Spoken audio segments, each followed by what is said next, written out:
Creeping along the docks in the dark, looking for the steamship Marybelle, Emilie was starting to wonder if it might be better to just walk to Silk Harbor.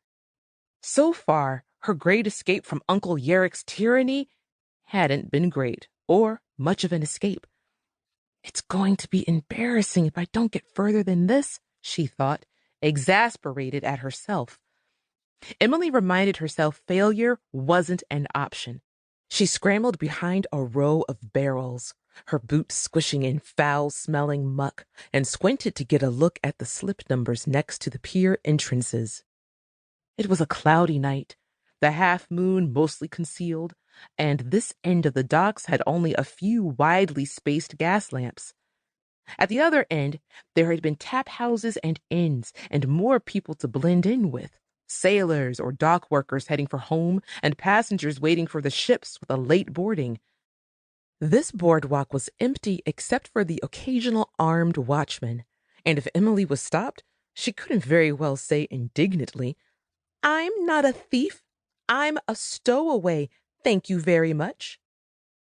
And she had to leave the city tonight. Uncle Yerrick was a penny pincher, but he might very well hire a hedge witch to track Emilie with magic. Uncle Yerrick and Aunt Helena would never lower themselves to hire a hedge witch under normal circumstances. But considering what they thought Emilie was running off to do, they might make an exception.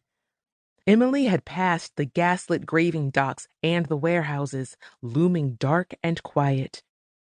The hydraulic tower and the smaller pump house, its chimneys still billowing smoke against the night sky, made a good landmark.